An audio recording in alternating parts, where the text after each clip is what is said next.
व्यक्ती नाही जो मार्केटिंग करत नाही. एवढंच नाही, आपला शेतकरी जरी असला तरी माझा शेतातलं जे पीक आहे तो विकतो म्हणजे तो सुद्धा मार्केटिंगच करतो. जगात अशी कुठलीच कन्सेप्ट नाही की जे मार्केटिंग करत नाही. जगात असा कुठलाच व्यक्ती नाही तो जो मार्केटिंग करत नाही. मग आपल्याला ह्या मार्केटिंगमध्ये कुठल्याही प्रकारचं कमीपणा वाटण्याचं काहीच कारण नाही. प्रोफेशनल बिझनेस आहे, ऑनलाईन बिझनेस आहे, एवढा ट्रान्सपरंट बिझनेस आहे. कोणालाही पैसे डबल करून देण्याचा आमिष नाही. कष्ट केले तर तुम्ही बिझनेस दिला तरच मला कमिशन द्यायचे, बिझनेस न देता मला तुम्हाला पैसे द्यायचे नाही. त्याच्यामुळे कंपनी पळून जाईल का काही विषय नाही. तुम्ही पेमेंट दिलं, त्याचं प्रोडक्ट तुम्हाला मिळालं, विषय व्यवहार क्लिअर झाला. काम केलं तरच कमिशन द्यायचं. इतका ट्रान्सपरंट बिझनेस आहे.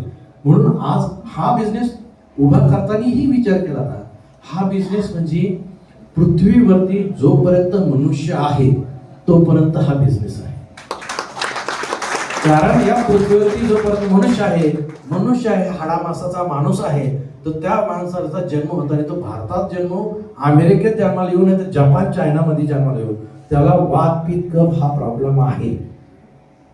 खाणं पिणं आपलं चुकीचं आहे, त्याचा त्रास वेळेनंतर होणारच आहे.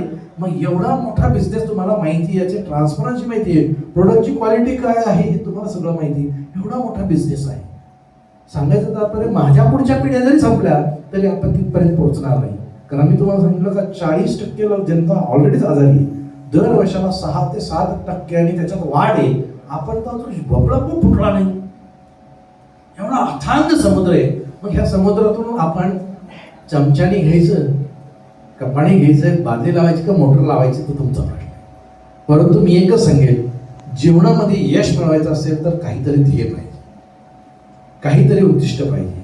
मग मी पण नेहमी सांगत असतो, आपल्याला नाही काही कोणाचं काही करता आलं, आपलं स्वतःचं करायचं असलं तर आपले स्वप्न तरी मोठी पहा. स्वप्न मोठे पहा म्हणजे काय, आपल्याला घर असावं. किती लोकांना असं वाटतं का आपलं स्वतःचं, हे काका जे आहेत त्यांचं सोडून असे किती लोक आहे का ज्यांना असं वाटतं का आपलं स्वतःचं घर असावं. घर असावं, नको 4 भिंती, सुंदर घर असावं. बरोबर आहे की? किती लोकांना असं वाटतं स्वतःचं घर असावं. मी नेहमी सांगत असतो घर असावं सुंदर.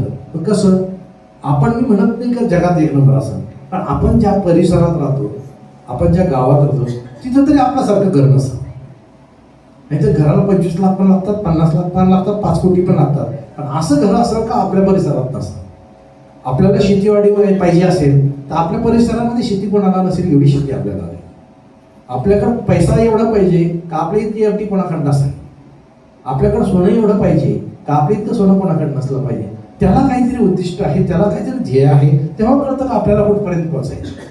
जर ध्येयच नसेल तर मग आपण मोठ्या लेवलला पोहोचू शकत नाही. म्हणून मी या ठिकाणी डॉक्टर साहेबांनी खूप सुंदर माहिती दिली, त्यांचं पुन्हा एकदा खूप खूप मनापासून आभार.